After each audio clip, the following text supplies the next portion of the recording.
चिदंबरमठाधीशं सिद्धारूढयतीश्वरं शिष्यप्रशिष्यरूपेण बोधकं गुरुमाश्रये यदङ्घ्रिकमलद्वन्द्वं तापत्रयनिवारकं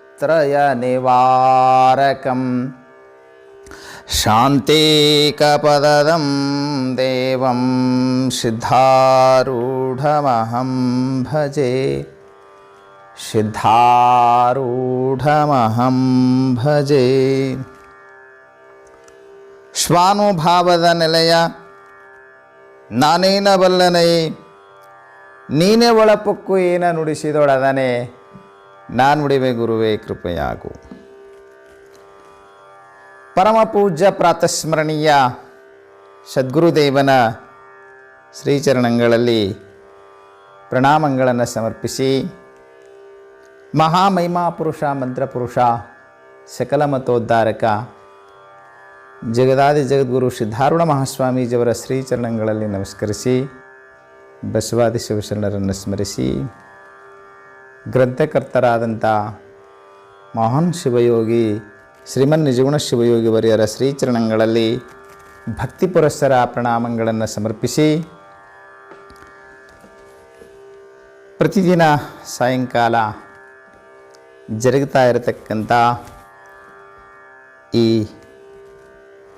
ಸತ್ಸಂಗದಲ್ಲಿ ಅನುಭಾವ ಗೋಷ್ಠಿಯಲ್ಲಿ ಪಾವನ ಸಾನ್ನಿಧ್ಯವನ್ನು ಕರುಣಿಸಿದಂಥ ನಮ್ಮ ನಾಡಿನ ಅಪ್ರತಿಮ ವಿದ್ವಾಂಸರಲ್ಲಿ ಒಬ್ಬರಾಗಿರ್ತಕ್ಕಂಥ ಪೂಜ್ಯರಾದ ಸದ್ಗುರು ಪರಮರಾಮಾರೂಢ ಮಹಾಸ್ವಾಮೀಜಿಯವರ ಶ್ರೀಚರಣಗಳಲ್ಲಿ ನಮಸ್ಕರಿಸಿ, ಮಹಾನ್ ತಪಸ್ವಿಗಳು ಸಂವತ್ಸರದ ಪರ್ಯಂತರ ವರುಷ ಪರ್ಯಂತರ ತಮೋ ಅನುಷ್ಠಾನಗೈದಿರತಕ್ಕಂಥ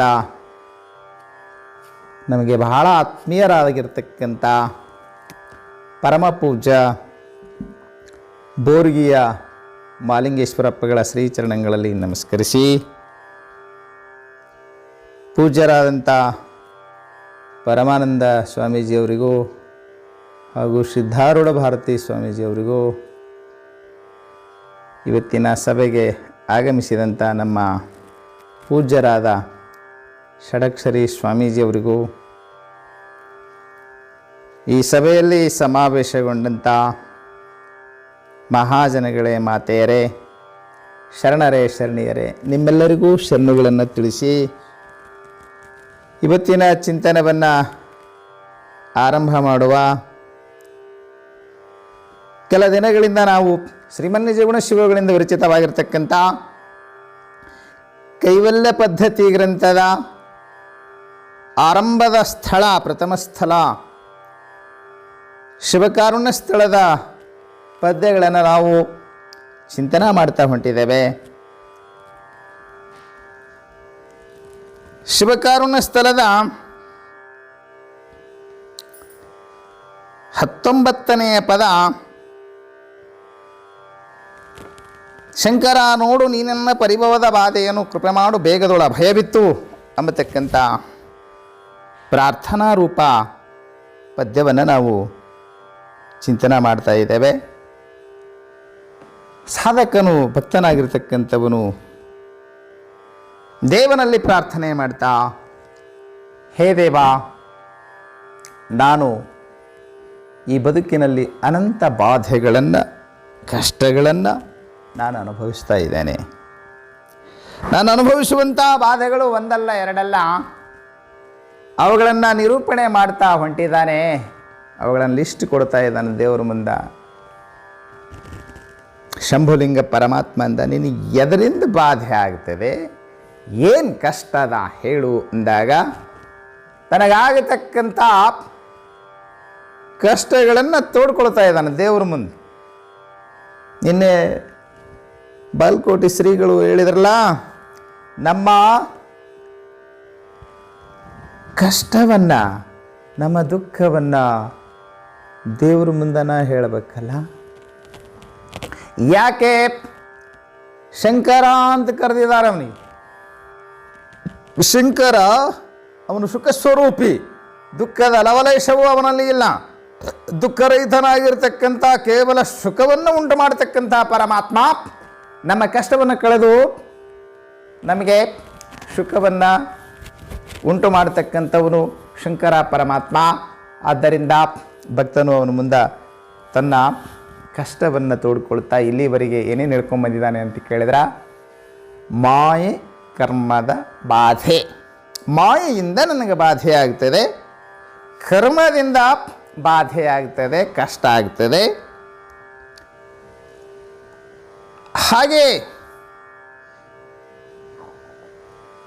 ಕಾಯಕರಣದ ಬಾಧೆ, ಕಾಯದಿಂದ ಕಷ್ಟ, ಶರೀರದಿಂದ ನನಗೆ ನೋವು ಉಂಟಾಗುತ್ತದೆ. ಕರಣದಿಂದ ಕಷ್ಟ, ಕರಣ ಅಂದಲ್ಲಿ ಮನಸ್ಸು, ಬುದ್ಧಿ, ಚಿತ್ತ, ಅಹಂಕಾರ ಇವನ್ನೆಲ್ಲ ಒಂದೊಂದು ಗಂಟೆವರೆಗೂ ನಾವು ಚಿಂತನೆ ಮಾಡ್ಕೊತ ಬಂದಿದ್ದೇವೆ ಒಂದೊಂದನ್ನು ಕುರಿತು. ಇವತ್ತು ನಾವು ವಾಯು ವಿಷಯೇಂದ್ರಿಯದ ಬಾಧೆ ಅಂದರೆ ಇದರಲ್ಲಿ 3 ಸಂಗತಿಗಳನ್ನು ಹೇಳ್ತಾ ಇದ್ದಾನೆ. ವಾಯುವಿನಿಂದ ಬಾಧೆ, ವಿಷಯಗಳಿಂದ ಬಾಧೆ, ಇಂದ್ರಿಯಗಳಿಂದ ಬಾಧೆ. ವಾಯುವಿನಿಂದ ಬಾಧೆ ಅಂತ ಹೇಳ್ತಾ ಇದ್ದಾನೆ. ವಾಯು ಅಂದರೆ ಇಲ್ಲಿ ಪ್ರಾಣ. ದೇವರಿಂದ ಪ್ರಾಣದಿಂದ ಏನು ಬಾಧೆ ಆಗ್ತದಪ್ಪ ನಿನಗೆ? ಇಲ್ಲ, ನನಗೆ ಪ್ರಾಣದಿಂದನೂ ಬಾಧೆ ಆಗ್ತದೆ. ಪ್ರಾಣದಿಂದ ಹೆಂಗೆ ಬಾಧೆ? ಇಲ್ಲಿ ಪ್ರಾಣ ಅಂಬತಕ್ಕಂಥದ್ದು ಅದ್ಭುತ ಶಕ್ತಿ ಸಂಪನ್ನವಾಗಿರತಕ್ಕಂಥದ್ದು. ಅದನ್ನು ಸವಿಸ್ತಾರವಾಗಿ ಚಿಂತನೆ ಮಾಡ್ತಾ ಇದ್ದೇವೆ ಇವತ್ತ. ಪ್ರಾಣಶಕ್ತಿ ಬಹಳ ಅಮೋಘವಾಗಿರ್ತಕ್ಕಂಥದ್ದು. ದೇವರಿಂದ ನಿನಗೆ ಅದ್ಭುತವಾಗಿರ್ತಕ್ಕಂಥ ಪ್ರಾಣಶಕ್ತಿಯನ್ನು ನಾನು ಕೊಟ್ಟೆ, ಅದನ್ನು ನಿನಗೆ ಬಳಸಿಕೊಳ್ಳಿಕ್ಕೆ ಬರದೇ ಇದ್ರೆ ನಾನು ಏನು ಮಾಡಲಿ ಅಂತ ದೇವರಂತಿದ್ದಾನೆ. ಯಾವನೋ ಅಂದ, ನನಗೆ ಕರೆಂಟದಿಂದ ಭಾಳ ಬಾಧೆ ರೀ, ಕರೆಂಟ್ ಹಿಂಗೆ ಹೊಡಿತದ್ರಿ ಅಂದವ, ಹೊಡಿಸ್ಕೊಂತವ ಯಾವ ಅಂತ ದೇವರು. ಈ ಪ್ರಾಣಶಕ್ತಿ ಎಂಬತಕ್ಕಂಥದ್ದು ಅಮೋಘವಾಗಿರ್ತಕ್ಕಂಥ ಶಕ್ತಿ. ಅದನ್ನು ನಮ್ಮ ಉಪನಿಷತ್ತುಗಳಲ್ಲಿ, ಯೋಗಶಾಸ್ತ್ರಗಳಲ್ಲಿ, ತಂತ್ರಸೂತ್ರಗಳಲ್ಲಿ, ಭಾರತೀಯ ಹಲವಾರು ಸಂಸ್ಕೃತ, ಕನ್ನಡ ಭಾಷೆಯ, ಹಿಂದಿ ಭಾಷೆಯ ಹಲವಾರು ಮಹಾತ್ಮರ ಸಾಹಿತ್ಯದಲ್ಲಿ ಪ್ರಾಣಶಕ್ತಿಯ ವರ್ಣನೆಯನ್ನು ನಾವು ಭಾಳ ವಿಶೇಷವಾಗಿ ನೋಡ್ತೀವಿ. ಭಗವಂತನು ನಮಗೆ ಕೊಟ್ಟಿರ್ತಕ್ಕಂಥ ಅದ್ಭುತವಾಗಿರ್ತಕ್ಕಂಥ ಶಕ್ತಿ ಪ್ರಾಣಶಕ್ತಿ. ಅದೊಂಥರ ಪವರ್, ಆ ವಿದ್ಯುತ್ ಶಕ್ತಿ ಇದ್ದ ಹಾಗೆ ಇದೆ ಅದು. ಈ ಪ್ರಾಣಶಕ್ತಿಗೆ ಲೈಫ್ ಫೋರ್ಸ್ ಎನರ್ಜಿ ಅಂತ ಕರೆದಿದ್ದಾರೆ. ಇದರ ಮೇಲೆ ಇವತ್ತು ಬಹಳ ಸಂಶೋಧನೆ ನಡೀತದೆ. ಪ್ರಾಣಶಕ್ತಿ ಅಂದರೆ ಏನು, ಅದು ಎಂತಿದೆ, ಹೇಗಿದೆ, ಮನುಷ್ಯ ಆ ಪ್ರಾಣಶಕ್ತಿಯನ್ನು ಹೇಗೆ ಬಳಸ್ಕೋಬೇಕು, ಹೇಗೆ ಬಳಸಿಕೊಂಡ್ರೆ ಆತ ಸುಖಿಯಾಗುತ್ತಾನೆ, ಅದನ್ನು ದುರುಪಯೋಗ ಮಾಡೋದಂದ್ರೆ ಹೇಗೆ ದುಃಖಿ ಆಗ್ತಾನೆ ಇತ್ಯಾದಿ. ಇದರ ಮೇಲೆ ಭಾಳಷ್ಟು ರಿಸರ್ಚ್, ಯಾವುದು ಲೈಫ್ ಫೋರ್ಸ್ ಎನರ್ಜಿಯ ಮೇಲೆ ಬಹಳ ಸಂಶೋಧನೆ ಇವತ್ತು ನಡೀತಾ ಇದೆ. ಅವತ್ತು ಶತಶತಮಾನಗಳ ಹಿಂದೆ ಪತಂಜಲಿ ಮಹರ್ಷಿಗಳಿಗಿಂತಲೂ ಮುಂಚೆ ಉಪನಿಷತ್ ಕಾಲದ ಋಷಿಗಳು ಈ ಪ್ರಾಣಶಕ್ತಿಯನ್ನು ಬಹಳ ಸೊಗಸಾಗಿ ವರ್ಣನೆ ಮಾಡಿದ್ದಾರೆ. ನಮ್ಮ ಬದುಕಿನಲ್ಲಿ ಪರಮಾತ್ಮ ಯಾವ ಕರ್ಮೇಂದ್ರಿಯಗಳನ್ನು, ಜ್ಞಾನೇಂದ್ರಿಯಗಳನ್ನು, ಮನೋಶಕ್ತಿಯನ್ನು ಇವನ್ನೆಲ್ಲವನ್ನು ದಯಪಾಲಿಸದೆ ಇದನ್ನು ಹಿಂದೆ ನಾವು ಮನೋಶಕ್ತಿ ಎಂಥದ್ದು ಎಂಬುದನ್ನು ಅದು ಚತುರ್ವಿಧವಾಗಿ ಯಾವ ರೀತಿ ಕೆಲಸ ಮಾಡ್ತದೆ, ಅದರ ಅದ್ಭುತ ಶಕ್ತಿ ಎಂಥದ್ದು, ಅದನ್ನು ಹೇಗೆ ನಾವು ಸದುಪಯೋಗ ಮಾಡ್ಕೋಬೇಕು, ದುರುಪಯೋಗ ಮಾಡಿದರೆ ಅದು ಎಷ್ಟು ದುಃಖದಾಯಿನಿ ಆಗಿದೆ. ಈಗಾಗಲೇ ಅದನ್ನು ಮನೋಶಕ್ತಿಯನ್ನು, ಬುದ್ಧಿಶಕ್ತಿಯನ್ನು ಎಲ್ಲವನ್ನೂ ನಾವು ಚಿಂತನೆ ಮಾಡ್ಕೊಂಡು ಬಂದಿದ್ದೇವೆ. ಇವತ್ತು ನಾವು ಈ ಪ್ರಾಣಶಕ್ತಿಯನ್ನು ಕುರಿತು, ಈ ಮನೋಶಕ್ತಿಗಿಂತಲೂ ಇದು ಸ್ವಲ್ಪ ಸ್ಥೂಲವಾಗಿರ್ತಕ್ಕಂಥದ್ದು, ಇದು ಸ್ವಲ್ಪ ಫಿಸಿಕಲಿ ನಮಗೆ ಕಂಡು ಬರತಕ್ಕಂಥದ್ದು ಪ್ರಾಣಶಕ್ತಿ. ಈ ಪ್ರಾಣಶಕ್ತಿಯನ್ನು ಕುರಿತು ಉಪನಿಷತ್ತುಗಳಲ್ಲಿ ಭಾಳ ಸೊಗಸಾಗಿ ವರ್ಣನೆ ಮಾಡ್ಕೊಂಬಂದಿದ್ದಾರೆ. ಎಂಥದ್ದು ಇದು ಪ್ರಾಣಶಕ್ತಿ? ತೈತ್ತರೀಯ ಉಪನಿಷತ್ತಿನ ಪಂಚಕೋಶಗಳ ವಿಚಾರವನ್ನು ನಿರೂಪಣೆ ಮಾಡುವಂಥ ಪ್ರಸಂಗದಲ್ಲಿ ಪ್ರಾಣಂ ದೇವ ಅನುಪ್ರಾಣಂತೆ ಮನುಷ್ಯ ಪಶವಾಶ್ಚ ಪ್ರಾಣೋ ಹಿ ಭೂತಾನಾಮಾಯು ತಸ್ಮಾತ್ ಆಯುಷಂ ಉಚ್ಯತೆ ಸರ್ವಮೇವ ಆಯುರ್ಯಂತಿ ಏ ಪ್ರಾಣಂ ಬ್ರಹ್ಮೋಪಾಸತೆ ಪ್ರಾಣೋ ಹಿ ಭೂತಾನಾಂ ಆಯು ತಸ್ಮಾತ್ ಸರ್ವಾಯುಷಂ ಉಚ್ಯತೆ ಇತಿ ತಶೈಷ ಏಷ ಶರೀರ ಆತ್ಮ ಇತ್ಯಾದಿ ಈ ಮಂತ್ರಗಳಿಂದ ಪ್ರಾಣವು ಯಾವ ರೀತಿಯಾಗಿದೆ, ಪ್ರಾಣಶಕ್ತಿಯ ಸ್ವರೂಪ ಏನು, ಇದು ಪ್ರಾಣಮಯ ಕೋಶವನ್ನು ವರ್ಣನ ಮಾಡ್ತಾ ಪ್ರಾಣಶಕ್ತಿ ಅಂಥದ್ದು. ದೇಹದಲ್ಲಿ ಸಕಲೇಂದ್ರಿಯಗಳು ವ್ಯವಹರಿಸಲು ಪ್ರಾಣಶಕ್ತಿಯು ಭಾಳ ಅತ್ಯವಶ್ಯಕವಾಗಿರ್ತಕ್ಕಂಥದ್ದು. ಎಷ್ಟೋ ಜನ ಪ್ರಾಣವೇ ಆತ್ಮ, ಪ್ರಾಣವೇ ಚೇತನ, ಈ ಪ್ರಾಣಮಯ ಕೋಶವನ್ನೇ ಅದರ ಹಿಂದೆ ಒಂದು ಚೇತನ ಅದ ಅಂತ ಅದನ್ನು ಗುರುತಿಸಿ ಅದಕ್ಕೆ ಪ್ರಾಣಲಿಂಗ ಅಂತ ಕರೆದ್ರು. ಆ ಚೇತನದ ಪ್ರಾಣಶಕ್ತಿಯ ಹಿಂದಿರುವಂಥ ಯಾವ ಚೇತನವನ್ನು ಗುರುತಿಸಿ ಪ್ರಾಣಲಿಂಗ ಅಂದರು, ಅದನ್ನು ಅನುಸಂಧಾನ ಮಾಡುವವನಿಗೆ ಪ್ರಾಣಲಿಂಗಿ ಅಂತ ಕರೆದರು. ಇದು ಷಟಸ್ಥಳಗಳಲ್ಲಿ 4ನೇದಾಗಿರ್ತಕ್ಕಂಥ ಯಾವ ಪ್ರಾಣಲಿಂಗಿ ಸ್ಥಳವನ್ನು ನಾವು ನೋಡ್ತೀವಿ. ಅಲ್ಲಿ ಪ್ರಾಣಶಕ್ತಿಯನ್ನು, ಅದರ ಸ್ವರೂಪವನ್ನು ಅಲ್ಲಮರು, ಚನ್ನಬಸವಣ್ಣವರು, ಬಸವಣ್ಣವರು ಅನೇಕ ತಮ್ಮ ವಚನಗಳಿಂದ ಪ್ರಾಣಶಕ್ತಿಯನ್ನು ಬಹಳ ಸೊಗಸಾಗಿ ವರ್ಣನೆ ಮಾಡಿದ್ದಾರೆ. ಶರೀರದ ಸಕಲ ವ್ಯವಹಾರ ನಡೀಬೇಕಾದ್ರೆ ಪ್ರಾಣಶಕ್ತಿ ಬೇಕು ನೋಡ್ರಿ. ಪ್ರಾಣಶಕ್ತಿ ಇಲ್ಲದೆ ಇದ್ರೆ ಶರೀರ ಏನು ಮಾಡ್ತದೆ? ಪ್ರಾಣ ಹೋಯ್ತಂದ್ರೆ ಏನು ಮಾಡ್ತದೆ? ಕ್ಷಣದಲ್ಲಿ ಹೆಣ ಆಗ್ತದೆ. ಇವೆಲ್ಲ ಚಾಂದೋಗ್ಯ ಉಪನಿಷತ್ತಿನಲ್ಲಿ ಭಾಳ ಸುಂದರವಾದಂಥ ಒಂದು ಕತೆ ಬರ್ತದೆ.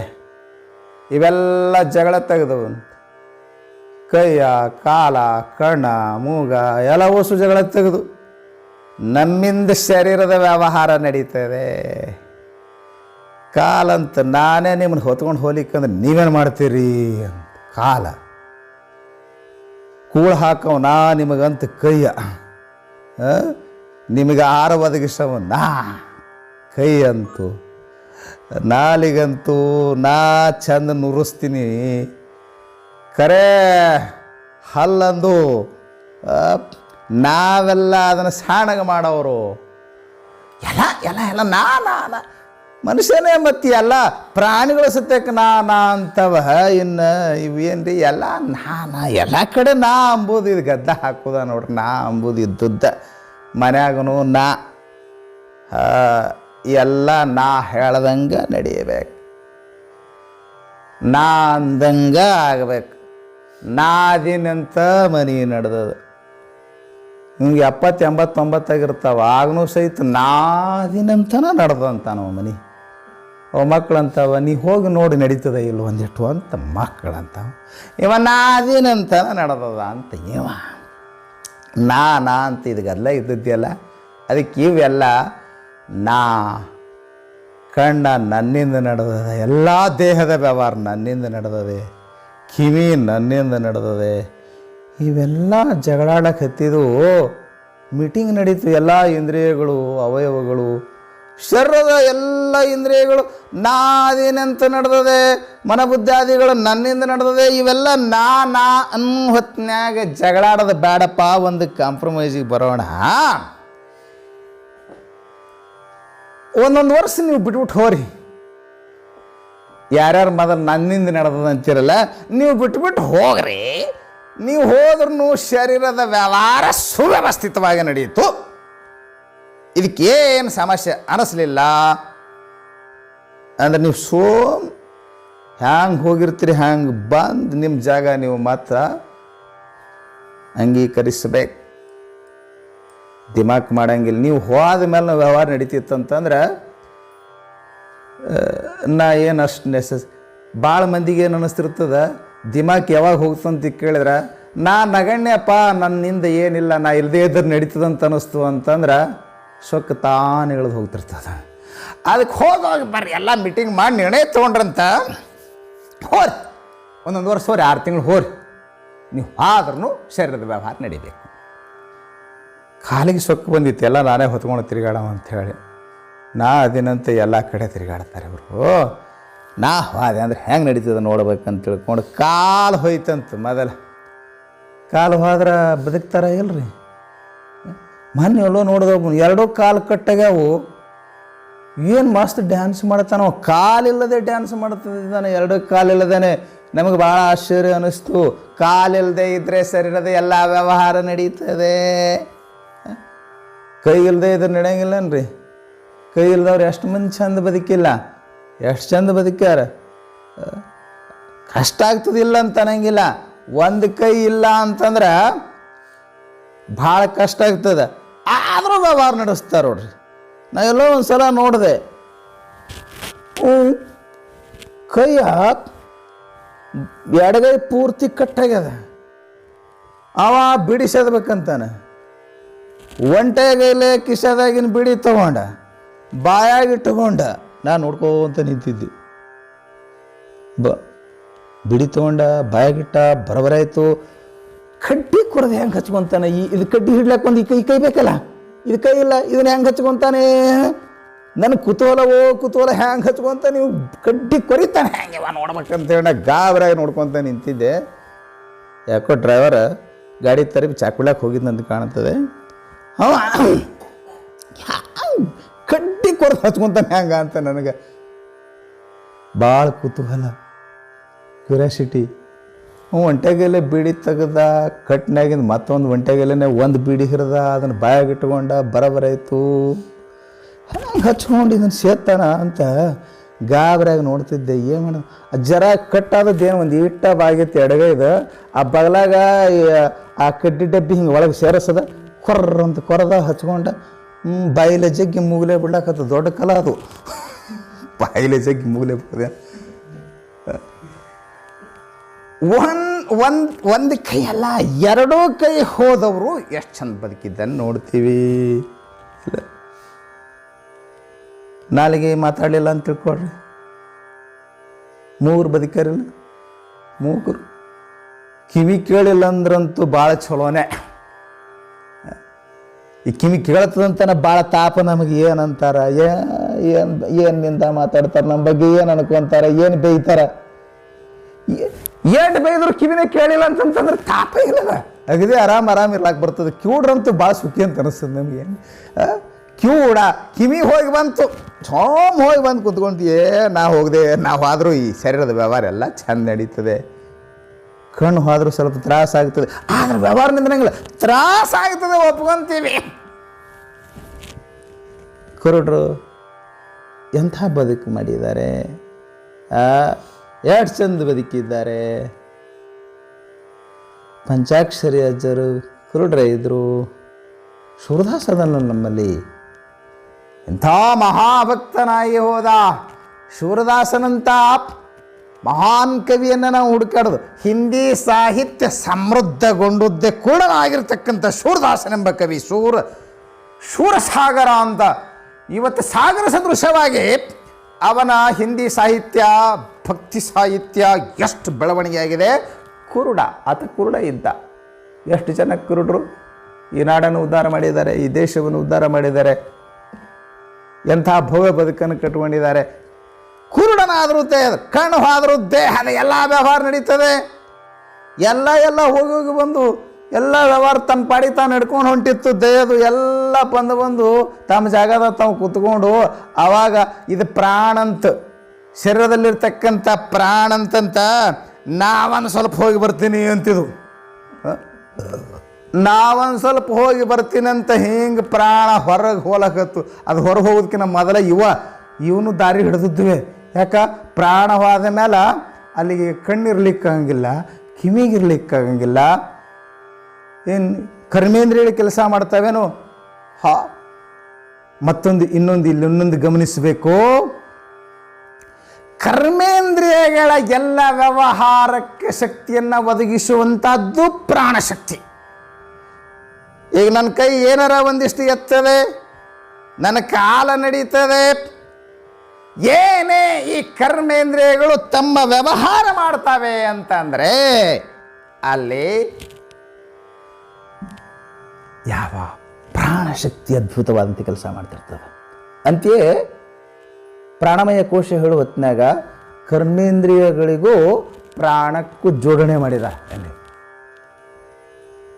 ಇದು ಪ್ರಾಣಶಕ್ತಿಯು ಅದ್ಭುತವಾಗಿರ್ತಕ್ಕಂಥದ್ದು. ಇದು 5 ರೀತಿಯಲ್ಲಿ ಕೆಲಸ ಮಾಡ್ತದೆ ಅಂತ ಹೇಳಿದರು. ಯಾವುದೋ ಯಾವ ಈ ಪ್ರಾಣಶಕ್ತಿ ಎಂಬತಕ್ಕಂಥದ್ದು ಇದು ದೇಹದ ಸಕಲ ವ್ಯವಹಾರಕ್ಕೆ ಕಾರಣೀಭೂತವಾಗಿರ್ತಕ್ಕಂಥ ಪ್ರಾಣಶಕ್ತಿಯು ಅದು ಪಂಚಪ್ರಾಣ ಅಂತೀವಲ್ಲ, ಅದು 5 ವಿಭಾಗವಾಗಿ ದೇಹದಲ್ಲಿ ಕೆಲಸ ಮಾಡ್ತದೆ.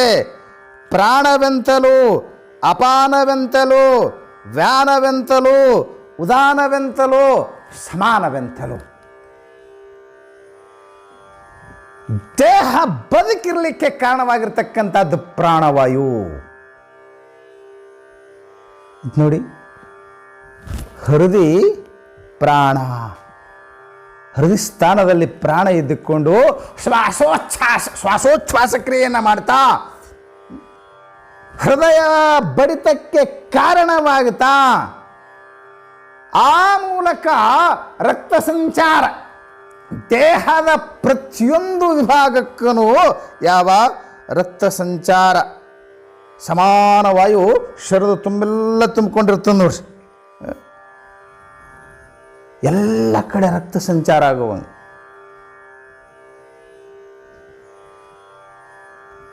ಅಪಾನವಾಯು ಯಾವ ಕೆಳಗಡೆ ಮಲ ವಿಸರ್ಜನ, ಮೂತ್ರ ವಿಸರ್ಜನ ಇವೆಲ್ಲವುಗಳ ಅದು ಆ ಕೆಲಸ ಮಾಡಲಿಲ್ಲ. ಇದೇನ್ರಿ ಹೊಲಸು ಹೊರಗೆ ಹಾಕ್ತಕ್ಕಂಥ ಕೆಲಸ ಅದು ಮಾಡಲಿಲ್ಲ, ಹಂಗಾಗ್ತದೆ. ಹೊರಗೆ ಹಾಕಲಿಲ್ಲ ಹೊಲಸು ಅಂತಂತಂದರೆ ಬೇಚೇನಾಗಂಗಿಲ್ಲ. ಆ ವಾಯು ಕೆಲಸ ಮಾಡ್ತಿರ್ತದದು. ಅದು ಆ ಕೆಲಸ ಮಾಡ್ತದಂತ ತಿಳ್ಕೊಂಡನ ಹೊಟ್ಟೆ ಸಾಪಿರ್ತದೆ, ನಿನ್ನ ಆರೋಗ್ಯ ಚೆಂದ ಆಗ್ತದೆ. ಆ ಬೆಳಿಗ್ಗೆ ಎದ್ದ ಕೂಡಲೇ ಆ ಕೆಲಸ ಕ್ಲೀನ್ ಮಾಡ್ತಕ್ಕಂಥ ಕೆಲಸ ಅಪಾನ ವಾಯುವಾಗಿ ಇದೇನು ಕೆಲಸ ಮಾಡ್ತಿರ್ತದಲ್ಲ, ಇದು ಮಾಡಲಿಲ್ಲ ಅಂತಂದ್ರೆ ಹೆಂಗಾಗ್ತದೆ? ಒದಾಡ್ತಿರ್ತಾನೆ, ಹೊರಗೆ ಹಾಕುತ್ತಾನೂ. ಒಂದು ಒಳಗೆ ಕಳಿಸೋ ಕೆಲಸ ಮಾಡ್ತದ, ಒಂದು ಹೊರಗೆ ಕಳಿಸೋ ಕೆಲಸ ಮಾಡ್ತದ. ಇವೆರಡು ಭಾಳ ಚಲೋ ಕೆಲಸ ಮಾಡ್ತಾವೆ. ನೀವು ಉಂಡುದೆಲ್ಲ ಒಳಗೆ ತೊಗೊಂಡು ಹೋಗ್ತದೆ ನೋಡ್ರಿ.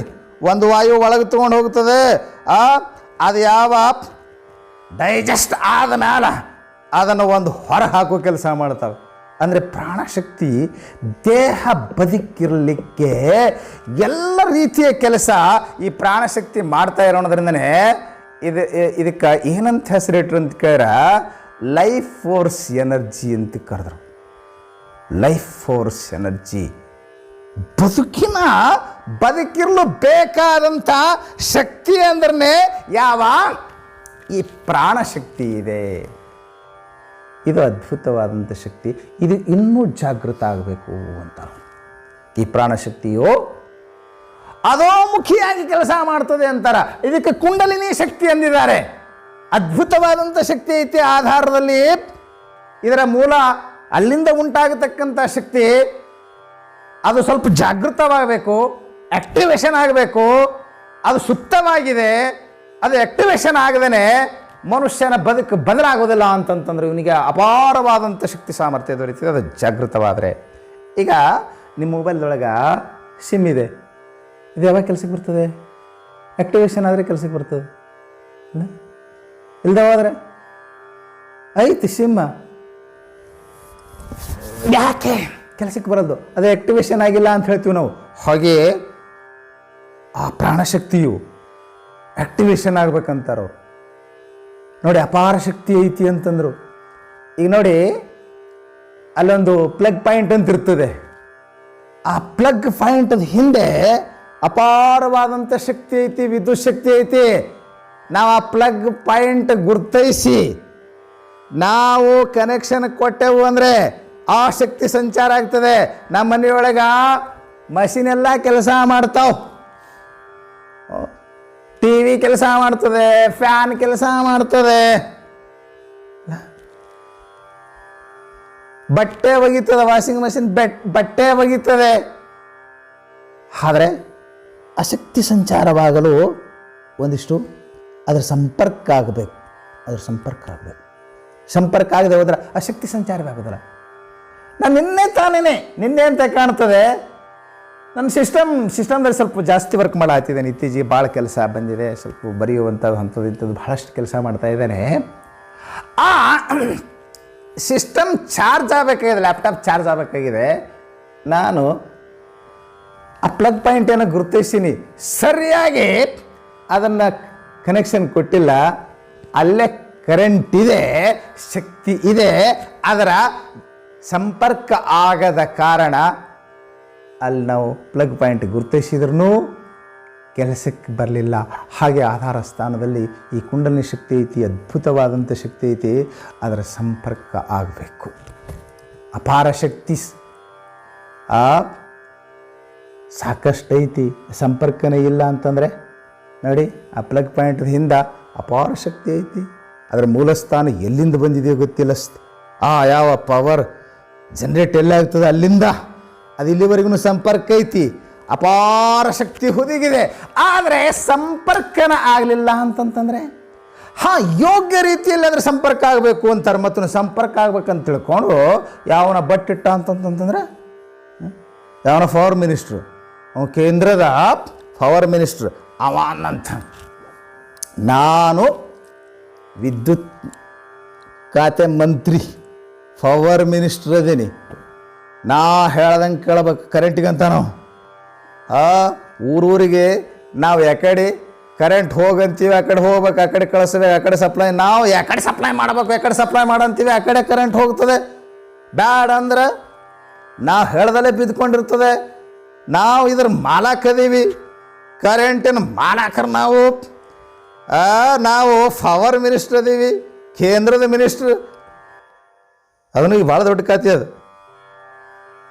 ಇದು ಹೊಡಿತದಂತ ಹ್ಯಾಂಗೆ ಹೊಡಿತದ ನೋಡಮ್ಮ, ನಾ ಮಿನಿಸ್ಟ್ರ್ ಅದೀನಿ ಅಂತ ತಿಳ್ಕೊಂಡು ಬಟ್ ಇಟ್ನಂತ ಮಿನಿಸ್ಟ್ರ್. ಅದಕ್ಕೇನು ಗೊತ್ತ, ಮಿನಿಸ್ಟ್ರಿ ಇದ್ರಿ ಇರ್ಕೋ ಅಂತದ ಏನ್ರಿ, ಒತ್ತ ಬದೀತು, ಅವಾಗ ಬುದ್ಧಿ ಬಂತಿದ್ದಕ್ಕೆ.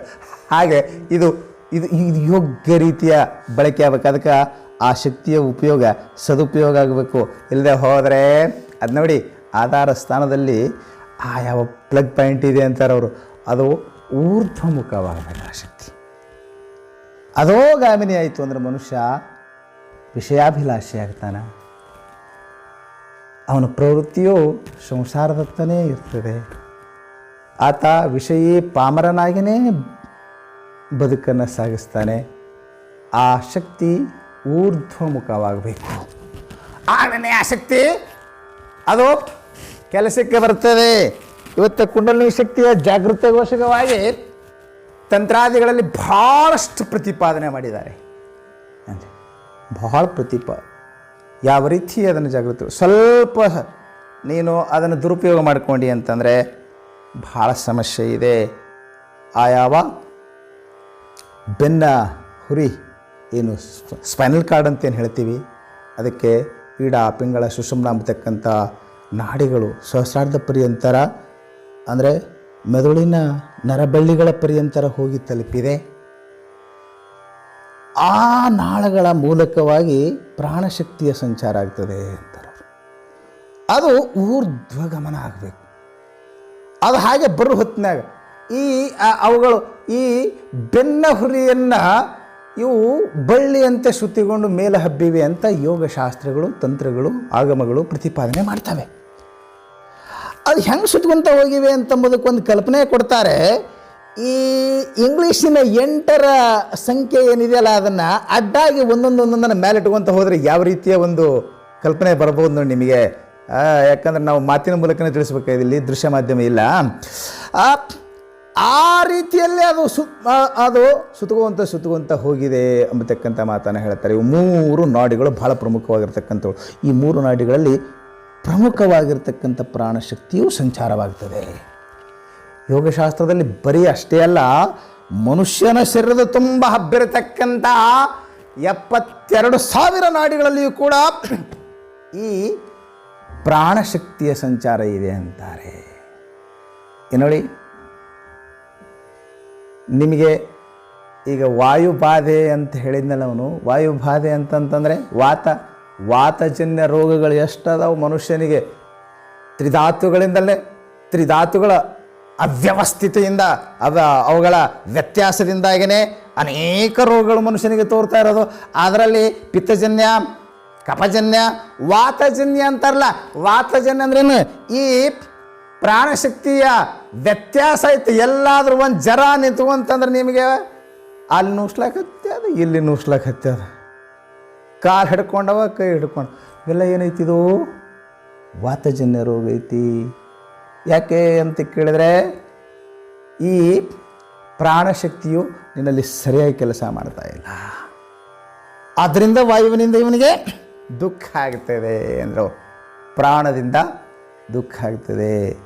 ಯಾಕಂದರೆ ಇದನ್ನು ನಾವು ಸರಿಯಾಗಿ ಜಾಗೃತಗೊಳಿಸಬೇಕಾಗಿದೆ. ಕುಂಡಲಿನಿ ಶಕ್ತಿಯ ಜಾಗೃತಿ ಮಾಡುವ ಸಲುವಾಗಿ ಹಲವಾರು ಉಪಾಯಗಳನ್ನು ಯೋಗಶಾಸ್ತ್ರದಲ್ಲಿ, ತಂತ್ರಶಾಸ್ತ್ರದಲ್ಲಿ ಪ್ರಾಣಾಯಾಮ, ಆಸನಾದಿಗಳನ್ನು, ಧ್ಯಾನ ಭಾಳ ಪ್ರಮುಖವಾಗಿರ್ತಕ್ಕಂಥದ್ದು ಮೆಡಿಟೇಷನ್. ಇವತ್ತು ಸೈಲೆಂಟ್ ಸ್ಟ್ರೋಕ್ ಎಂಬತಕ್ಕಂಥದ್ದು ಬಹಳ ಜಾಸ್ತಿ ಆಗ್ತಾ ಇದೆ. ಸೈಲೆಂಟ್ ಸ್ಟ್ರೋಕ್ ಅಂತಂದರೆ ಅರ್ಥ ಆಗಬೇಕಲ್ಲ, ಮೆದುಳಿನಲ್ಲಿ ರಕ್ತ ಹೆಪ್ಪುಗಟ್ತದೆ. ಅದು ಸೈಲೆಂಟಾಗಿ ಹೆಪ್ಪುಗಟ್ತಾ ಹೋಗ್ತಾ ಇರ್ತದೆ. ನಮಗೆ ಗೊತ್ತೇ ಆಗೋದಿಲ್ಲ. ಅದು ಅತಿರೇಕವಾದಾಗ ಅಂದ್ರೆ ಏನು ರೀ, ಒಮ್ಮಿಗೆ ಸ್ಟ್ರೋಕ್ ಆಗ್ತದೆ, ಮನುಷ್ಯನಿಗೆ ಲಕ್ವ ಹೊಡಿತದೆ. ಆವಾಗ ಕೈಕಾಲುಗಳಿಗೆ ಕೆಲಸ ಮಾಡೋದಿಲ್ಲ.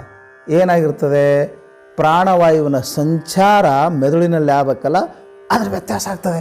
ಮೆದುಳಿನ ನರಗಳು ವರ್ಸ್ಟ್ ಆಗಿಬಿಟ್ಟು ಆ ನರಗಳಿಗೆ ಕೆಲಸ ಮಾಡಲಿಲ್ಲ ಅಂತಂದರೆ ಈ ಕೈ ಕಾಲುಗಳು, ಈ ಲೆಕ್ಕ ಹೊಡೆದ ಮನುಷ್ಯನಿಗೆ ಕಾಲು ಬಿದ್ದಿರ್ತದೆ, ಕೈ ಬಿದ್ದಿರ್ತದೆ, ಕಾಲ ಕೈಗೆ ಏನಾಗಿರೋದಿಲ್ಲ. ಅದರ ಕನೆಕ್ಷನ್ ಎಲ್ಲೈತಿ? ಮೆದುಳಿನಲ್ಲೈತಿ. ಮೆದುಳಿನ ನರ ಅದು ಕೆಲಸ ಮಾಡಲಿಲ್ಲ ಅಂದರೆ ಇವು ಕೆಲಸ ಮಾಡಲ್ಲ. ನೋಡ್ರಿ, ನಾನು ಡಾಕ್ಟ್ರಿಗೆ ಕೇಳಿದೆ, ಹೆಂಗೆ ರೀ ಡಾಕ್ಟ್ರೇ ಅಂತ ಹೇಳಿದೆ. ನೋಡ್ರಿ, ಆ ಲೈಟ್, ಆ ಫ್ಯಾನ್, ಅಲ್ಲಿ ಆ ಫ್ಯಾನ್ ತಿರುಗ್ತದೆ, ಲೈಟ್ ಇಲ್ಲಿ ಉರಿತದೆ, ಅಲ್ಲಿ ಸ್ವಿಚ್ ಇರ್ತದೆ. ಸ್ವಿಚ್ ನೀವು ಅದನ್ನು ಡಿಟ್ಯಾಚ್ ಮಾಡಿದ್ರಿ, ಅದು ಅಟ್ಯಾಚ್ ಆಗಿತ್ತು, ಅದನ್ನು ಆಫ್ ಮಾಡಿದ್ರಿ, ಆ ಸಂಪರ್ಕ ತಪ್ಪು ಅಂತಂತಂದರೆ ನೋಡ್ರಿ, ಸ್ವಿಚ್ ಐತಿ ಅಲ್ಲಿ, ಲೈಟ್ ಐತಿ ಇಲ್ಲಿ, ಫ್ಯಾನ್ ಐತಿ ಇಲ್ಲಿ, ಆದರೆ ಇವು ಆ ಕ್ಷಣಕ್ಕೆ ಕೆಲಸ ಮಾಡೋದು ನಿಂತು ಬಿಡ್ತವೆ. ಹಾಗೆ ಇಲ್ಲಿನ ಕೂಡ ನೋಡಿ, ಬ್ರೈನ್ನೊಳಗೆ ಪ್ರಾಣಶಕ್ತಿಯ ಸಂಚಾರ ಆಗಬೇಕು. ಆಗಲೇ ಏನಪ್ಪ ಅಂತ ಕೇಳಿದ್ರೆ ಬ್ಲಡ್ ಸರ್ಕ್ಯುಲೇಷನ್ ಆಗ್ತದೆ, ಕರೆಕ್ಟಾಗಿ ಬ್ಲಡ್ ಸರ್ಕ್ಯುಲೇಷನ್ ಆಗ್ತಿರ್ತದೆ. ಮನುಷ್ಯನ ಬ್ರೈನ್ ತಣ್ಣಗಿರ್ತದೆ, ಆರೋಗ್ಯವಾಗಿರ್ತದೆ, ಶರೀರ ಎಲ್ಲ ಆರೋಗ್ಯವಾಗಿರ್ತದೆ. ವಾಯುವಿನ ವ್ಯತ್ಯಾಸ ಆಗಿಬಿಡ್ತು ಅಂತಂದರೆ ಒಂದಲ್ಲ ಎರಡಲ್ಲ ಅನೇಕ ರೋಗಗಳು ತೋರಿ ಬರ್ತಾವೆ. ವಾತುಜನ್ಯ ರೋಗಗಳಂತೂ ಇತ್ತೀಚೆಗೆ ವಿಪರೀತ ಜಾಸ್ತಿ ಆಗಿಬಿಟ್ಟಾವ. ಆದ್ದರಿಂದ ಹೇ ದೇವ, ಈ ವಾಯುವಿನಿಂದ ಬಾಧೆ ನನಗೆ, ವಾಯು ವಿಷಯೇಂದ್ರಿಯದ ಬಾಧೆ ಅಂತಲ್ಲಿ ಬರೀ ವಾಯುವಿನಿಂದ ಆಗತಕ್ಕಂಥ ಬಾಧೆಯನ್ನು ಮಾತ್ರ ನಾನು ನಿರೂಪಣೆ ಮಾಡತ್ತೀನಿ. ನಾನು ಇವಾಗ ಪ್ರಾಣವಾಯುವಿನಿಂದ ಮನುಷ್ಯನಿಗೆ ಬಾಧೆ ಆಗ್ತದೆ, ಬಾಧೆ ನಿವೃತ್ತಿನೂ ಆಗ್ತದೆ. ನೆನ್ಪಿಟ್ಕೋಬೇಕು, ಪ್ರಾಣವಾಯುವಿನಿಂದ ಬಾಧೆ ಆಗ್ತದೆ, ಅದು ಸರಿಯಾಗಿ ಯೂಸ್ ಆಗಲಿಲ್ಲ ಅಂತಂದರೆ ಬಾಧೆ ನಿವೃತ್ತಿನೂ ಆಗ್ತದೆ. ಕರೆಂಟ್ ಅಂಬತಕ್ಕಂಥದ್ದು ಜೀವನ ಕೊಡ್ತದೆ, ಜೀವನ ತಗೊಳ್ತದೆ. ಮಿಸ್ಯೂಸ್ ಆದರೆ ಕರೆಂಟು ಮಿಸ್ಯೂಸ್ ಮಾಡ್ಕೊಂಡು ಅಂತಂದರೆ ಕರೆಂಟ್ ಜೀವನ ಕಿತ್ಕೊಳ್ತದೆ, ಜೀವನ ತಗೊಳ್ತದೆ. ಯಾವ ಕರೆಂಟಿನ ಸದುಪಯೋಗ ಆದರೆ ಅದು ನಮಗೆ ಜೀವದಾಹಿನಿ ಆಗ್ತದೆ. ಹಾಗೆ ಮನುಷ್ಯನಲ್ಲಿ ಪ್ರಾಣಶಕ್ತಿ ಎಂಬತಕ್ಕಂಥದ್ದು ಇದು ಪವರ್ ಇದ್ದಂಗೆ ಐತಿ, ಇದು ವಿದ್ಯುತ್ ಶಕ್ತಿ ಇದ್ದಂಗೆ ಐತಿ. ಇದರ ಸದ್ಬಳಕೆ ಆಗಬೇಕಾಗಿತ್ತಂದ್ರೆ ನಾಡಿ ಶುದ್ಧಿ ಆಗಬೇಕಾಗ್ತದೆ. ಆ ಪ್ರಾಣಾಯಾಮ ಯೋಗಾದಿಗಳನ್ನು ಧ್ಯಾನ ಮೆಡಿಟೇಷನ್ ಬಹಳಷ್ಟು ನಿರೂಪಣೆ ಮಾಡ್ಕೊಂಡು ಬಂದಿದ್ದಾರೆ. ಆ ಮೂಲಕವಾಗಿ ಪ್ರಾಣಶಕ್ತಿಯ ಸದ್ಬಳಕೆ ಆದಾಗ ಅದು ನಮಗೆ ಜೀವದಾಯಿನಿ ಆಗ್ತದೆ. ಇಲ್ಲದೆ ಹೋದರೆ ಅದು ಯಾವತ್ತು ಬಾಧೆಯನ್ನು ಉಂಟು ಮಾಡ್ತದೆ, ಭವಮುಖ ಪ್ರವೃತ್ತಿಯನ್ನೇ ಜೀವನಿಗೆ ಉಂಟು ಮಾಡ್ತದೆ ಎಂಬ ಮಾತನ್ನು ತಿಳಿಸ್ತಾ ಈಗ ಇಂದ್ರಿಯ ವಿಷಯ ಬಾಧೆ ಅವನಿಗಾಗಲೇ ಸಾಕಷ್ಟು ನಿರೂಪಣೆ ಮಾಡ್ಕೊಂಡ್ಬಂದಿದ್ದೇವೆ. ಆದರೂ ಒಂದಿಷ್ಟು ಅವುಗಳ ಕುರಿತು ನಾವು ಸ್ವಲ್ಪ ಚಿಂತನೆ ಮಾಡುವ. ಜೀವ ಪ್ರತಿಕ್ಷಣ ಇಂದ್ರಿಯಗಳ ಮೂಲಕ ವಿಷಯಗಳನ್ನು ಅನುಭವಿಸಿ ಸುಖಿಯಾಗಬೇಕು ಅಂಥೇಳಿ ಯಾವತ್ತು ಇಂದ್ರಿಯ ಲೋಲುಪನಾಗುತ್ತಾನೆ, ಭೋಗಮುಖಿಯಾಗಿ ಜೀವ ಸಾಗುತ್ತಾನೆ. ಭೋಗೇ ರೋಗವಯಂ, ಶಾಸ್ತ್ರ ಹೇಳಿದು ಭೋಗದಲ್ಲಿ ರೋಗ ಐತಪ್ಪ. ಜೀವ ಸದಾ ಸದಾ ಸದಾ ಭೋಗದತ್ತ ಧಾವಿಸ್ತಾನೆ ಇಂದ್ರಿಯಗಳ ಮೂಲಕವಾಗಿ. ಒಂದು ಮಾತು ನೆನಪಿಟ್ಕೋಬೇಕು, ಸಂಸಾರ ಕಾ ಸ್ವಾದ ಭೋಗ ಹೈ, ಪರಮಾತ್ಮ ಕಾ ಸ್ವಾದ ಭಕ್ತಿ ಹೈ. ನೋಡಿ, ಈ ಇಂದ್ರಿಯ ಈ ವಿಷಯ ಇವನ್ನ ಅನುಭವಿಸಬಾರ್ದು ಅಂತಲ್ಲ, ಬಳಸಬಾರ್ದು ಅಂತಲ್ಲ. ಆದರೆ ಬರೀ ನೀನು ಭೋಗದತ್ತನ ಧಾವಿಸಿದಿ, ಇಂದ್ರಿಯಗಳನ್ನು ಕೇವಲ ಭೋಗಕ್ಕಾಗಿಯೇ ಬಳಸಿದಿ, ಇಂದ್ರಿಯಗಳ ಮೂಲಕ ಭಕ್ತಿಯನ್ನು ಮಾಡಿ ಇಂದ್ರಿಯಗಳ ಸದ್ಬಳಕೆ ಮಾಡಿಕೊಂಡು ಮನಸ್ಸಿನ ಸದ್ಬಳಕೆಯನ್ನು ಮಾಡಿಕೊಂಡು ಆ ಮೂಲಕ ಭಗವದ್ ಅನುಭೂತಿಯನ್ನು ಪಡೀಲಿಕ್ಕೆ ಸಾಧ್ಯ ಐತಿ. ಒಂದಿಷ್ಟಾದರೂ ಇಂದ್ರಿಯ ಸಂಯಮನ ಮಾಡಬೇಕಲ್ಲ. ಜೀವನಿಗೆ ಇಂದ್ರಿಯ ಸಂಯಮನ ಆಗುತ್ತಾ ಇಲ್ಲ, ಯಾಕಂದರೆ ಅವನಿಗೆ ಸಂಸಾರದಲ್ಲಿ ಭೋಗದಲ್ಲಿ ಅತ್ಯಂತ ಆಸಕ್ತಿ. ಕ್ಷಣಿಕ ಸುಖಕ್ಕಾಗಿ ಜೀವ ಸದಾ ಸದಾ ಸದಾ ಹಾತೊರಿತದೆ, ಅತ್ತನೇ ಸಾಗುತ್ತಾನೆ. ಅವ ಉಂಡ ಆನಂದ ಪಡಿಬೇಕಂತಾನ, ನೋಡಿ ಆನಂದ ಪಡಿಬೇಕಂತಾನ. ಭೋಗವನ್ನು ಅನುಭವಿಸಿ, ಭೋಗ ಪದಾರ್ಥಗಳನ್ನು ಅದೇ ಶಬ್ದ ಸ್ಪರ್ಶ ರೂಪ ರಸಗಂಧಾದಿ ಭೋಗಗಳನ್ನು ಅನುಭವಿಸಿ ಸುಖವನ್ನು ಪಡಿಬೇಕಂತ ತಿಳ್ಕೊಂಡು ಇಂದ್ರಿಯಗಳ ಮೂಲಕ ಜೀವ ಸದಾ ಸದಾ ಸದಾ ಭೋಗದತ್ತ ಧಾವಿಸ್ತದೆ, ವಿಷಯಗಳತ್ತ ಧಾವಿಸ್ತದೆ. ವಿಷಯಗಳು ಆ ವಿಷಯ ಸುಖ ಇಂದ್ರಿಯಗಳ ಮೂಲಕ ನಾವು ಅನುಭವಿಸಿ ಪಡೆಯತಕ್ಕಂಥ ವಿಷಯ ಸುಖ ಹೆಂಗಿದೆ? ಒಬ್ಬ ಶರಣ ಭಾಳ ಚಂದ ಹೇಳ್ತಾ ಇದ್ದಾನೆ, ಕಂಗಳ ಸುಖ ಕರ್ಮವೆಂಬುದನರಿಯರು, ಕಿವಿಯ ಸುಖ ಕೇಡೆಂಬುದನರಿಯರು, ನಾಸಿಕದ ಸುಖ ಹೇಸಿಕೆ ಎಂಬುದನರಿಯರು, ಬಾಯ ಸುಖ ಭ್ರಮೆ ಎಂಬುದನರಿಯರು, ಕಾಂಕ್ಷೆಯ ಸುಖ ಹುಚ್ಚೆಂಬುದನರಿಯರು. ಇಂತಪ್ಪ ವಿಷಯಾಬ್ಧಿಯೊಳಗೆ ಮುಳುಗುತ್ತಿಪ್ಪ ಜ್ಞಾನಿ ಜಡರುಗಳ ಎನ್ನತ್ತ ತೋರದಿರಾ ಸಿದ್ದೇಶ್ವರ. ಒಬ್ಬ ಎಷ್ಟು ಚಂದ ಹೇಳ್ತಾರೆ, ಕಂಗಳ ಸುಖ ಕರ್ಮವೆಂಬುದನರಿಯರು. ನೋಡಿ ನೋಡಿ ಆನಂದ ಪಡಿಬೇಕಂತಾನ, ಅದು ಕರ್ಮಕ್ಕೆ ಮೂಲ ಐತಿ. ಪಾಪಕರ್ಮ ಮಾಡ್ಲಿಕ್ಕೆ ಹಸ್ತದೆ ಅಲ್ಲ. ಒಂದು ಕ್ಷಣ ಕಣ್ಣು ದುರ್ಬಳಕೆ ಮಾಡಿಕೊಂಡ ರಾವಣನ ಬದುಕೆಲ್ಲ ಸರ್ವನಾಶ ಆಯಿತು ಅಲ್ಲ. ಕಿವಿಯ ಸುಖ ಕೇಡೆಂಬುದನರಿಯರು, ಕೇಳಿ ಕೇಳಿ ಆನಂದ ಪಡಿಬೇಕಂತಾನೆ ಶಬ್ದಗಳು. ಅದ್ರಾಗ ಇವತ್ತು ಶಬ್ದ ಪ್ರಪಂಚ ಎಷ್ಟು ವಿಸ್ತಾರವಾಗಿದೆ, ಏನು ಪಾಪ ಹಾಡುಗಳು, ಎಂಥ ಹಾಡುಗಳವೆಲ್ಲ. ಏನು ಕೇಳಬಾರ್ದಂತ ನಾವು ಹೇಳಕ್ಕೆ ಹೊಂಟಿಲ್ಲ, ಕೇಳಿದರೆ ಮನಸ್ಸು ತಣ್ಣಗಾಗಬೇಕು. ಆದರೆ ಮನಸ್ಸು ವ್ಯಗ್ರವಾಗಿ ವಿಕ್ಷೇಪಗೊಳ್ಳತಕ್ಕಂಥ ಆ ಶಬ್ದ ವಿಷಯ ಪ್ರಪಂಚ ನಮ್ಮ ಮುಂದೆಲ್ಲ ಹಿಂಗೆ ಹರಿವಿ ಬಿಟ್ಟಿದೆ. ಕಿವಿಯ ಸುಖ ಕೇಡೆಂಬುದನರಿಯರು, ನಾಸಿಕ ಸುಖ ಹೇಸಿಗೆ ಎಂಬುದನರಿಯರು. ಗಂಧವನ್ನು ಮೂಷಿಸಿ ಆನಂದ ಪಡಿಬೇಕಂತನ್ನೋದು ಹೇಸಿಗೆ ಐತಿ. ಬಾಯ ಸುಖ ಭ್ರಮೆ ಎಂಬುದನರಿಯರು.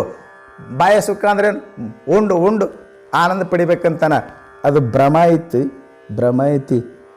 ಎಷ್ಟು ಉಂಡ್ರ ಆನಂದ ಆಗ್ಯದ ಹೇಳ್ರಿ, ಎರಡು ತಿಂದ್ರ ಆನಂದ ಆಗ್ಯದ. ಹೊಟ್ಟೆ ಬಡ್ಕೊತದ,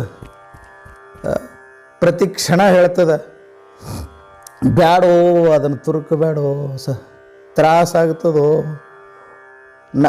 ಆದ್ರೆ ನಾಲಿಗೆ ನಾಲಿಗೆ ರುಚಿಗಾಗಿ ಎಷ್ಟು ಹಾತುರಿತದೆ, ಬೆಳತನ ಓಡಾಡಿದ್ರು ಚಿಂತಿಲ್ಲ,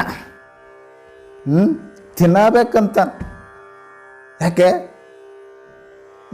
ಎಷ್ಟು ದಿವಸ 50 ವರ್ಷ ಉಂಡಾನ, ಇವಾಗ ತ್ರಾಸಾಗಿದೆ. ಇದನ್ನು ತಿಂದ್ರೆ ತ್ರಾಸಾಗ್ತದೆ, ಶೇಂಗಾ ತಿಂದ್ರೆ ಕರಗಂಗಿಲ್ಲ, ಡೈರೆಕ್ಟ್ ಹೊರಗೆ ಹೋಗ್ತದಂತ ಗೊತ್ತದ. ಎಷ್ಟು ಸಲ ತ್ರಾಸ ಅನುಭವಿಸ್ಯಾರ. ಹೋಳಿಗೆ ಈಗ ಹೊಟ್ಟೆ ಅದು ಡೈಜೆಷನ್ ಮಾಡ್ತಾ ಇಲ್ಲ, ಆದರೂ ಸಹಿತ ಇರೋ ಹೋಳಿಗೆ ಉಣಬೇಕಂತ ಅನ್ನಿಸ್ತದೆ. ಬಾಯ ಸುಖ ಭ್ರಮೆ ಎಂಬುದನ್ನರಿಯರು, ಕಾಂಕ್ಷೆಯ ಸುಖ ಹುಚ್ಚೆಂಬುದನ್ನರಿಯರು. ಏನೇನು ಆಸೆ ಎಲ್ಲ ಭೋಗ ಪದಾರ್ಥವನ್ನು ಪಡೆದು ಸುಖಿಯಾಗಬೇಕಂತ ಏನು ಆಸೆಯನ್ನು ಇಟ್ಕೊಂಡಲ್ಲ, ಇದು ಹುಚ್ಚೆಂಬುದನ್ನರಿಯರು. ಇವರಿಗೆ ಒಂಚೂರು ಸಂಯಮನ ಆಗ್ತಾ ಇಲ್ಲ. ಒಮ್ಮೊಮ್ಮೆ ಅನ್ನಿಸ್ತದೆ ಇಂದ್ರಿಯ ಸಂಯಮನ ಅಂಬತಕ್ಕಂಥದ್ದು ಭಾಳ ಕಷ್ಟ ಏನು ಅಂತ ಅನ್ನಿಸ್ತದೆ. ಆದರೂ ಎಂಥ ಇಂದ್ರಿಯ ಸಂಯಮನ ಮಾಡಿದವ್ರು ನಮ್ಮಲ್ಲಿ ಅದಾರ? ಇಲ್ಲ.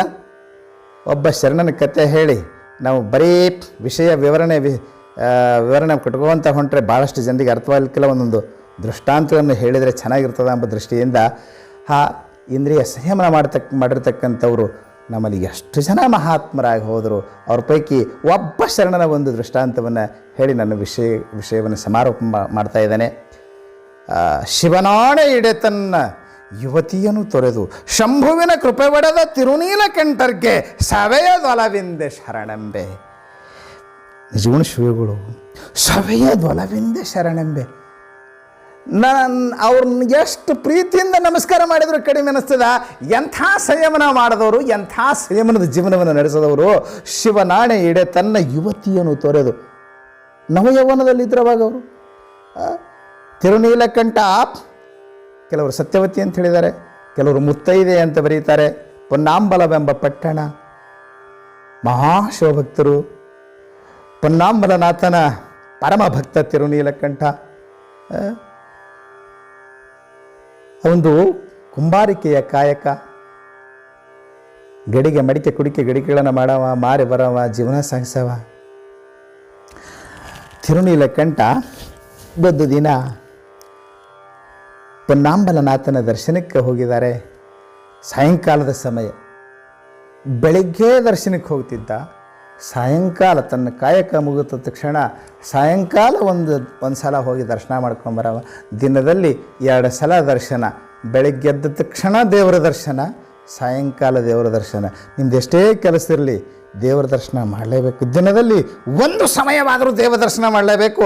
ಅವ 2 ಸಲ ತನ್ನ ಬೆಳಗ್ಗೆ ಕಾಯಕ ಆರಂಭವಾಗುವ ಮುಂಚೆ ದೇವ ದರ್ಶನ, ಆ ಕಾಯಕ ಮುಗಿದ ಮೇಲೆ ಮತ್ತೆ ದೇವ ದರ್ಶನಕ್ಕೆ ತಿರುನೀಲಕಂಠ ಹೋಗುತ್ತಿದ್ದ.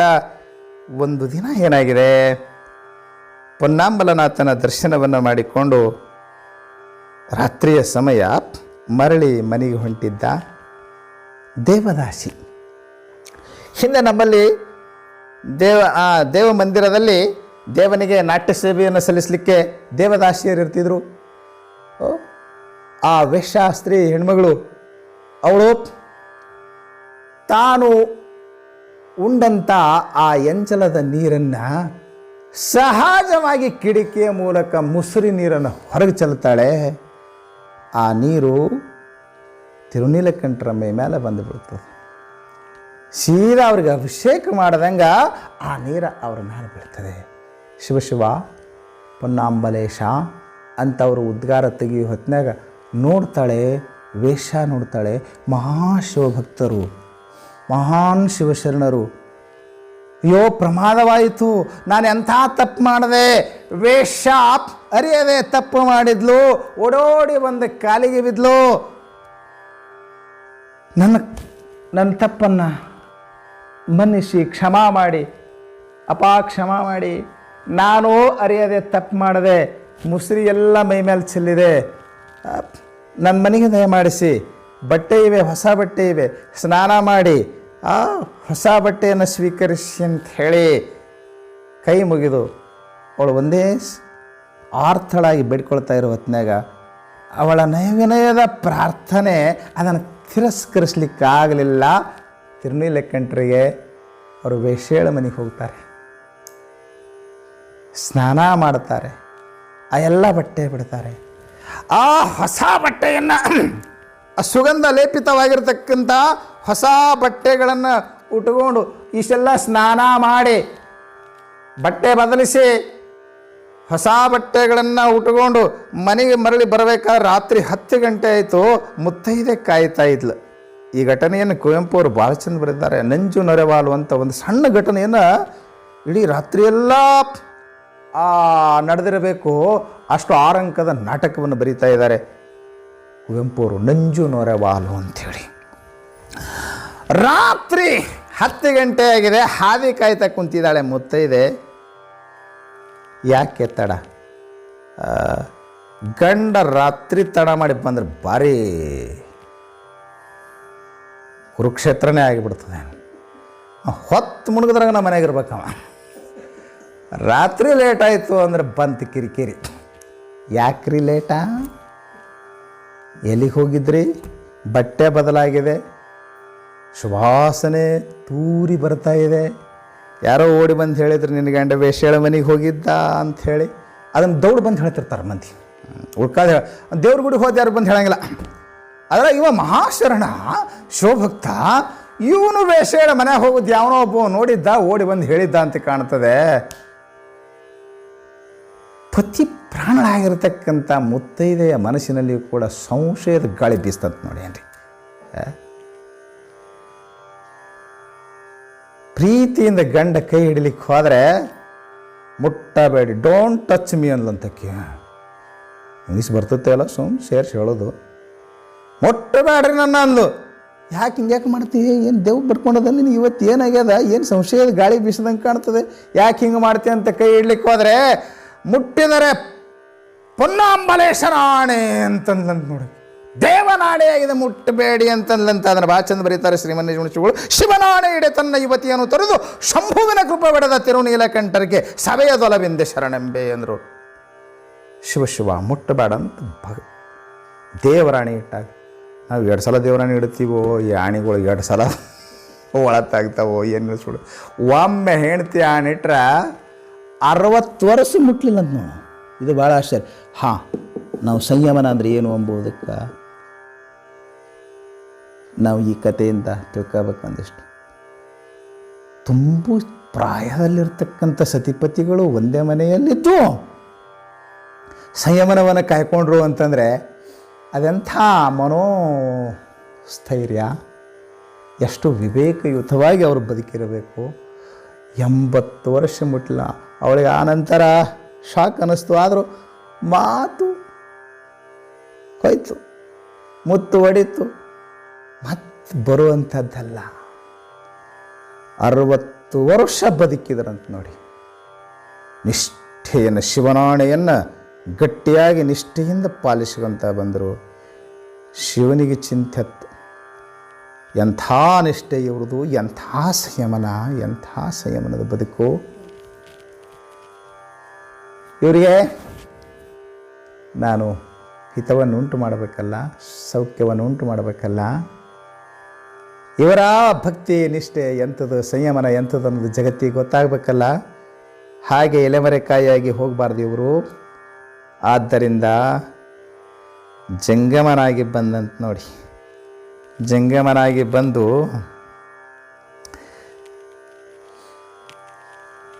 ಭಾಳ ಚಂದ ಇದನ್ನು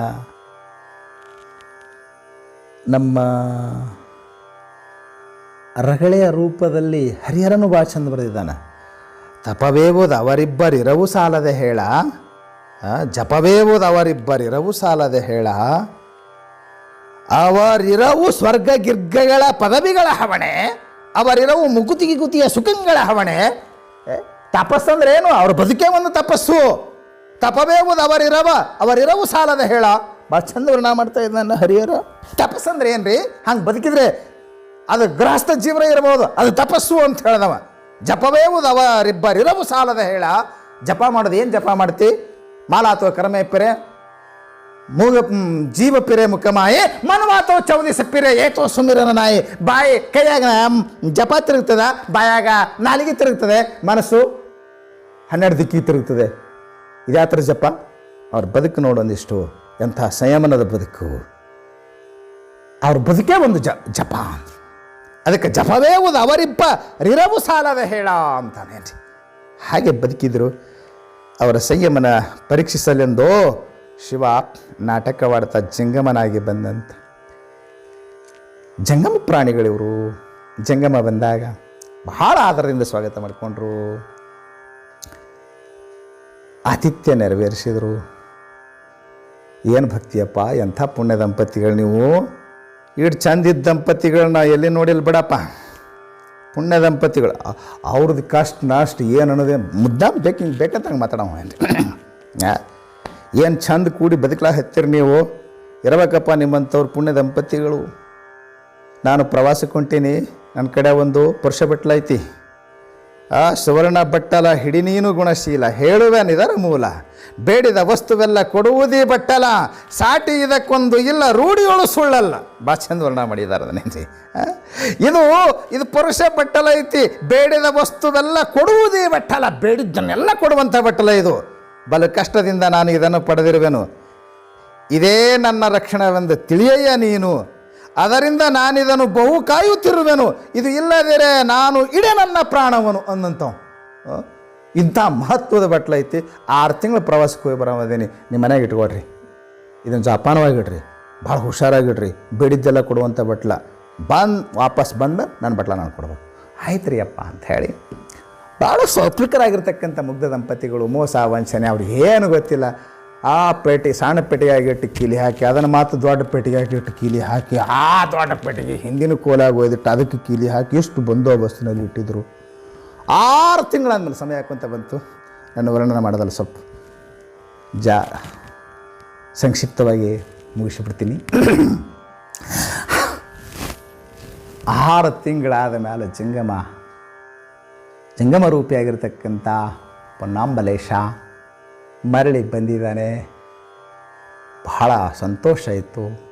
6 ತಿಂಗಳು ಕಳೆದು ಜಂಗಮ ಬಂದಿದ್ದಾನೆ. ಬಹಳ ಪ್ರೀತ್ಯಾಧಾರದಿಂದ ಬರಮಾಡಿಕೊಂಡ್ರು. ಎಲ್ಲ ಆತಿಥ್ಯ ಮುಗಿದ್ಮೇಲೆ ನಮ್ಮ ಪರ್ಸ್ ಬಿಟ್ಲಪ್ಪ ಅನ್ನ ಐತ್ರಪ್ಪ. ಆ ಕಿಲಿನೇ ತರದಿಲ್ರಿ, ನಾವು ಆ ಕೋಲಿ ಕಿಲಿನೇ ತರದಿಲ್ರಿ. ಇನ್ನೇ ನೀವು ಹೋಗುವತ್ನಾಗ ಏನು ಕೀಲಿ ಹಾಕಿ ಇಟ್ಟಿವಲ್ರಿ, ಆ ಕೋಲಿನ ಮುಟ್ಟಿಲ್ಲ ನೋಡ್ರಿ ನಾವು. ಆ ಕೋಲಿ ಒಳಗೆ ಹೋಗಿಲ್ಲ. ಅದು ತಂದು ಕೊಡಪ್ಪ, ಭಾಳ ಅರ್ಜೆಂಟ್ ಐತೆ ನಮಗೆ. ಕಿಲಿ ಥರದ ತಿರುನೀಲಕಂಠ, ಆಮೇಲೆ ಸಂದಕ್ಕೆ ಕಿಲಿ ಥರದ, ಅದರೊಳಗೆ ಒಂದು ಸಣ್ಣ ಪೇಟಿಗೆ, ಅದನ್ನು ಕಿಲಿ ತೆರಿತಾನೆ. ಪುರುಷ ಬಟ್ಲನೇ ಇಲ್ಲ, ಬಂಗಾರ ಬಟ್ಲ ಇಲ್ಲ. ತುಂಬ ಗಾಬರಿ ಅದ. ಅಪ್ಪ ಕಿಲಿಯರ ತೆರೆದಿಲ್ಲ, ಬಟ್ಲರ ಇಲ್ಲ. ಯಾಕೋ ನಮಗಿದು ಭಾಳ ಆಶ್ಚರ್ಯ ಅನ್ನಿಸ್ತದ.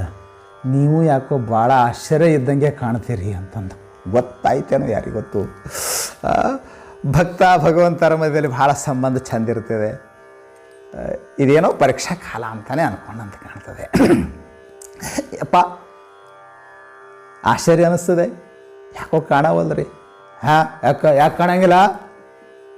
ನಾ ಹೇಳೇ ಕೊಟ್ಟೀನಿ, ಅದು ಬೇಡಿದ್ದೆಲ್ಲ ಕೊಡುವಂಥ ಬಟ್ಟಲ, ಪುರುಷ ಬಟ್ಟಲ, ಬಂಗಾರದ ಬಟ್ಟಲ, ಅದು ಕಳವು ಮಾಡಿದೆ. ನೀನು ಕಳವು ಮಾಡಿ ಇಲ್ಲಂತ ಹೇಳ್ತೀನಿ. ನನಗೆ ಜಗಳ ತೆಗೆದ, ಮುದ್ದಾಮ ಜಗಳ ತೆಗೆದ. ಮನೆಯಾಗಿದ್ದು ನಾವು ರಸ್ತೆಗೆ ಬಂದು ಬರಪ್ಪೋ ಇವ ಶರಣ ಅಂತ, ಮಹಾತ್ಮ ಅಂತ ಊರಿಗೂರ ನೀವು ಇಷ್ಟು ಗೌರವ ಕೊಡ್ತೀರಿ, ನಾನು ಬಂಗಾರ ಬಟ್ಲ ಕಳವು ಮಾಡ್ಯಾನ. ಅವರು ಮಾನ ಅಂದರೆ ಪ್ರಾಣವಾಗಿ ಬದುಕವರು ಬೀದಿಗೆ ನಿಂತು ಜಗಳ ತೆಗೆದ. ಪಾಪ ಭಾಳ ಸಮಸ್ಯೆ ಆಗ್ಯದ ಅವರಿಗೆಪ್ಪ. ನೋಡಂಬರ್ರಿ, ಹುಡುಕಾಡಂಬರ್ರಿ, ಬೀದಾಗ ನಿಂತು ಜಗಳ ತೆಗಿಬೇಡ್ರಿ, ಬರ್ರಿ ಒಳಗೆ. ನನ್ನ ಬಟ್ಲ ಬೇಕು ಮೊದಲ ಜಗಳ ತೆಗೆದು ಮುದಾಮ್ ಜಗಳ ತೆಗಿಲಕ್ಕೆ ಬಂದದ್ದ. ಕೈಲಾಸದಿಂದ ಇಲ್ತಾನ ಜಗಳ ತೆಗಿಲಕ್ಕೆ ಬಂದಿದ್ದೆ. ಜೋರ್ದಾರ್ ಜಗಳ ಮಾಡ್ಲಕ್ಕೆ ಹತ್ತದ. ಓಣ್ಯಾಗ ಮಂದೆಲ್ಲ ಸೇರ್ತು, ನ್ಯಾಯ ನಿರ್ಣಯ ನಡೀತು. ಊರಾಗಿನ ಹಿರಿಯರಿಗೆ ಕೇಳಿದರು, ಇವ್ರು ಬಟ್ಲ ತಂದು ಕೊಟ್ಟದ್ದು ಕರೆ ಏನಪ್ಪ? ನೀಲಕಂಠ ತಂದು ಕೊಟ್ಟದ್ದು ಕರೆ ಐತ್ರಿ. ಮತ್ತು ಕೊಟ್ರು ಅವ್ರ ಬಟ್ಲ ಅವ್ರಿಗೆ ಕೊಡ್ರಿ. ಅದು ಇಟ್ಟು ದಿಟ್ಟಲೆ ಮಾಯ ಆಗ್ಯದ್ರಿ. ಹೆಂಗೆ ಮಾಯ ಆಗ್ತದ್ರಿ?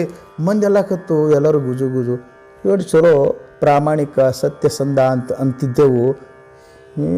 ಮಂದಿ ಮ್ಯಾಲೆ ವಿಭೂತಿ ಹಚ್ಕೊಳ್ತದ, ಕೊಳ್ಳ ರುದ್ರಾಕ್ಷಿ ಹಾಕ್ಕೊಳ್ತದ ಅಂದ್ರೆ ಏನು ಶರಣ್ರಿ ಅಂತ ಅಲ್ಲಕ್ಕಾಗೋದಿಲ್ಲ ಬಿಡಪ್ಪ. ಏನೇನೋ ಬಾಯಿಗೆ ಬಂದ ಮಾತಾಡಕತ್ತಿದ್ರು. ನ್ಯಾಯ ಎಲ್ಲಿ ತನ ಹೋಯ್ತು, ರಾಜನ ತನ ಹೋಯ್ತು.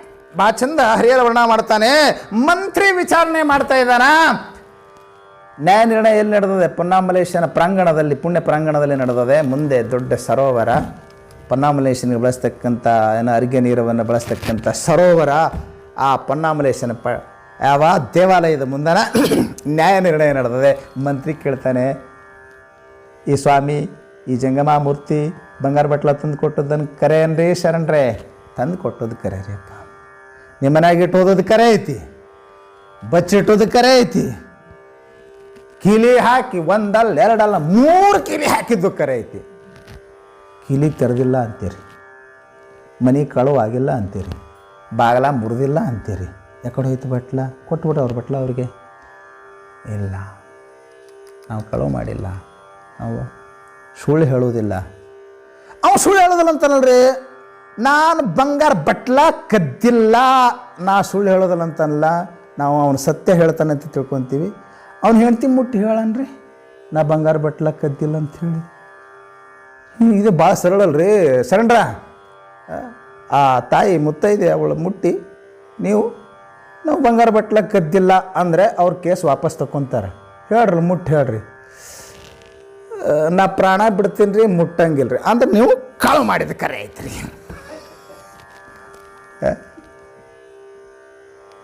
ಅವ್ರಿಗೂ ಅನ್ನಿಸ್ತದ ಅಂಥವ್ರಲ್ಲ ಇವರು ಶರಣರು, ಇವರು ಸತ್ಯಸಂಧರು, ಅಂಥವರಲ್ಲ ಇವರು. ಆದರೆ ಇದು ಎಂಥದ್ದು ಬಂದದಲ್ಲ.